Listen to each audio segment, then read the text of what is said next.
T, tower, power, clock, correct, time, all the big boss with the hot sauce. Well, that's got to be the geeter with the heater being on the record. The Polito sang, oh, bop, bop, bop, and cheating bow. Once again, here we are at Celebrity Talk. My name's Joe Polito. You know, Frank Sinatra called him Matchstick. Sammy Davis called him his best man. To everyone else, he was known as the Geator. This half-Jewish, half-Italian kid from South Philly did something that most of us didn't do, turning his dreams into a plan, then turning his plan into action. Knowing at a very early age that he had to tirelessly work hard into making that plan a reality by becoming an iconic radio and television personality who had an amazing gift for picking the songs that would become national and international hits.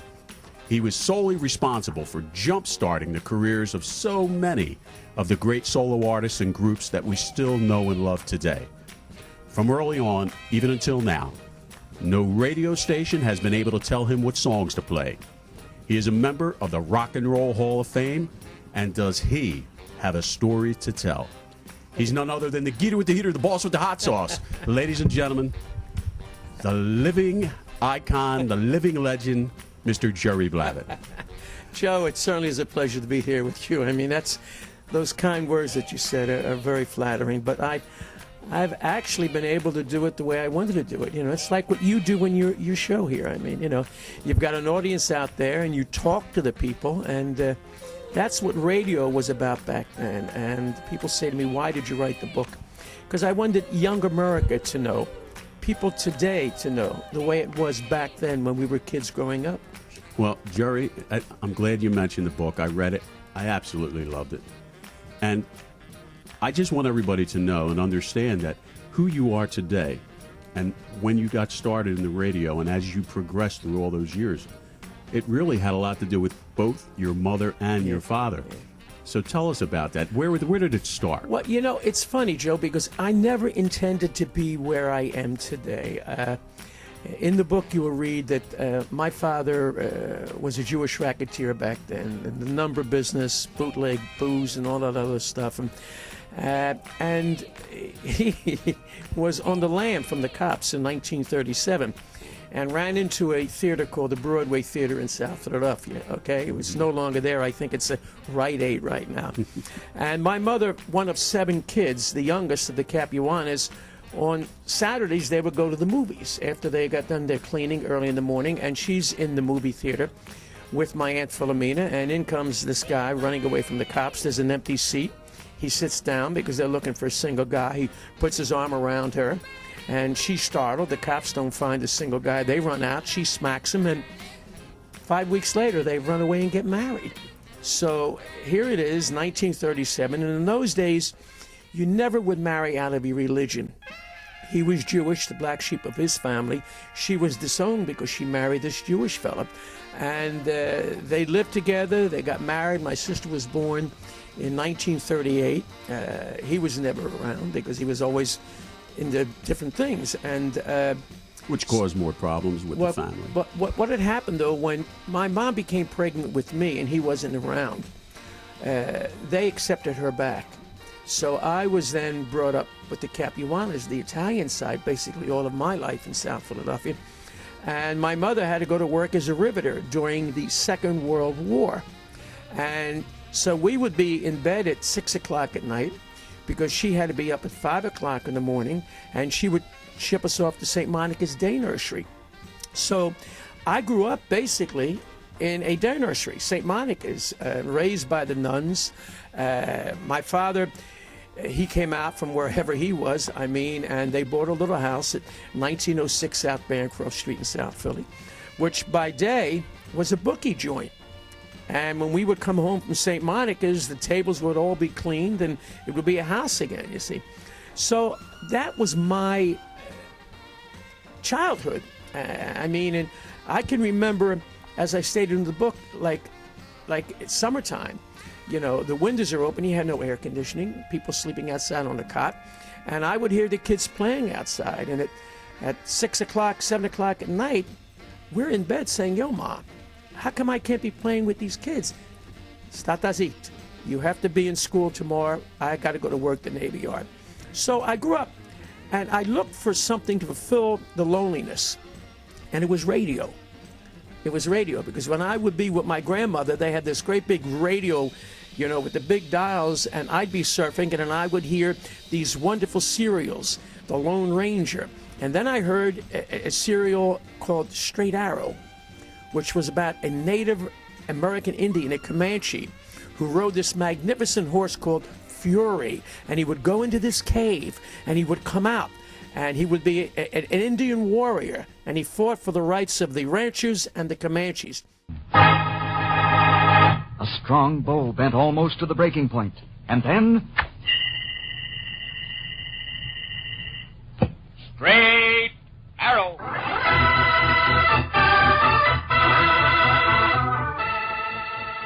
And that tweaked my imagination.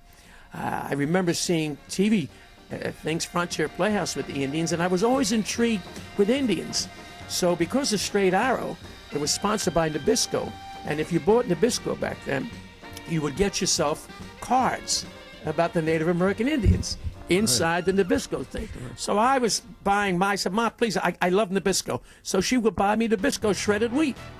And I would learn all about the Native American Indians, and I fantasized about how they lived and that. And then when I would go to camp, they sent me off to a YMCA camp during the summertime. I became a riding instructor, and I lived in the stables like a Native American Indian. And at night when we would go to bed, I had a little radio transistor, Camp Dwight in Downingtown, and I would, underneath the covers, I would be listening to music. I'd hear Joni James. Why don't you believe me? It's you I adore. I'd hear Joe Stafford, You Belong to Me. Remember, darling, all the while you belong to me. And all of a sudden, music fulfilled me. Radio serials, Native American Indians, me living in the camp, man, I was like, they used to call me Shorts because I was the smallest kid there. And then one time what happened is that my uncles, I was 13 years of age, and my uncles were going to appear on a show called Bandstand, Joe. Right. But not the bandstand that you know, because you're much too young. It was Bob Horn's bandstand, Right. which came before Dick Clark. And so everybody had to be in the house to watch my Uncle Jimmy and the Chimes on Bandstand. And I saw these kids dancing. I said, wow, I could dance like that. Because in the Italian household, there was always music, there was always dancing, there was always fun. And they said to me in Italian, Statazit. You couldn't open your mouth back then because you got a backhand. But my Aunt Mim, who was Irish, looked at me with a smile. She was married to my Uncle Jimmy.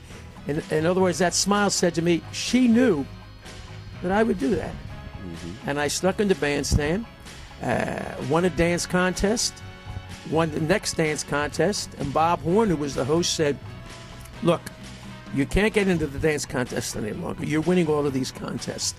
But we're going to make you the head of the committee because apparently you know all these people that are the good dancers. So I became the guy that used to rotate the dancers, Joe. And what happened was one of my other duties was to make sure if you were a guest on Bandstand, I would say to you, okay, now look, when Bob Horn says we have company, this is where you go and the camera will be on you. And I met Tony Bennett, and I met all of these people that I used to listen to in radio in camp. Joni James, the Four Aces, and one day I'm jitterbugging on the dance floor, and there's the guest, and I come off the dance floor, and I say to this guest, now, when Bob Horn says we have company, that's where you go. He says, I got to ask you a question. I said, yeah. He said, where did you learn how to dance like that? I said, everybody in South Philadelphia dances like that. We want to impress the girls. He broke up and he left. He said, you know, you're like the white me. I looked at this cat. I said, I don't think so. It was Sammy Davis Jr. And we became lifelong friends. And what happened here, and you see, this is the great thing about this book, why the book is a success, Joe. You only rock once. Yeah, it's because of America when you knew the right thing to do. You grew up in a neighborhood, your neighbors watched over you. If you stepped out of line, they said, I'm going to tell your mother, no, don't. You had people looking after you. And my father was never around, but I always had older people looking after me. Bob Horn became a second father to me. I would spend weekends with him in Levittown. I would be down in Stone Harbor when he had his boat. I would do the dances at the Starlight Ballroom in Wildwood. He was the first host to do that. And I met all these wonderful performers through him. And I danced, and I had fun. And I found a life. And I met these wonderful show business people. When you say you danced, though, oh yeah, you really danced. Oh yeah, and I where still did do it today. Where did you first learn to dance like that? In South Philadelphia. There was always music in South Philadelphia, and I used to hold on to a pole on my way to school, and I would make believe that was my partner because I used to dance with my mother. And I would just be holding onto that pole, making my moves, making my turns like that. So I just had a natural rhythm. Even today when I do my personal appearances, I mean, I get up and I actually dance with the people. I just don't sit. So what happens here now, I am 13, I'm dancing on Bandstand. 1956, I turned 16 years of age. Bob Horn gets arrested for DUI. And at that time, WFIL was owned by the newspapers. Walter Annenberg had the Inquirer and the Daily News, and they had a drive against drunken driving. So they took Bob off Bandstand, and I'm the head of the committee, and Tony Mamarella, who is the producer, says to me, look, Bob's going to be back. We got to wait till the heat dies down. Now, it's interesting because Bob Horn did Bandstand radio from 10 o'clock in the morning to 1 o'clock in the afternoon, and then would do Bandstand on TV from 3:30 to 5 o'clock. Well, after 3 weeks, Bob's not back. Tony says to me, look, Bob Horn's not coming back. There's going to be a new guy taking over the show. His name is Dick Clark. Now, I knew Dick Clark because Dick was doing commercials, Bars Diamond Theater on Channel 6, but he was just doing commercial, and he was also doing radio on WFIL radio. So I said, no, we don't know who Dick Clark is. We want Bob Horn. So I lead a picket line because I'm the head of the committee. How did you know to do that? From being a street kid. I mean, my father was very much involved with picketing, with the unions, and getting contracts. I mean, my father, God bless him, who I loved, taught me the streets. I mean, so I instinctively knew from him. My mother taught me respect, loyalty, and the Capuanas taught me statazit. Don't open up your mouth. You don't belong here. So I learned from two different worlds, the Jewish world and the Italian world. And I'll tell you a great story. I used to love when my father would take me and my sister Roberta uptown. We would get on a trolley car from St. Monica's and go uptown. And we would get off on Market Street. And my father would be there with all of the Jewish guys. They'd be outside the bar. They had suits and they had ties. They go inside the bar. They're drinking bourbon. They're drinking scotch. And I would look at this, and I go back in South Philadelphia, and the Italians, God bless them, are wearing T-shirts, drinking wine, and playing bocce. The Italians were the greatest, but the Jewish guys had that class and style, which I will never, ever forget. So I lead a picket line, and Dick Clark comes out with a fellow by the name of Roger Clipp, who's the general manager, and George Kohler. And they take me inside. They say, look, you were making $15 a week as the head of the committee. This show, we feel, is going to go national. We will pay you $35. We'll double what you're getting.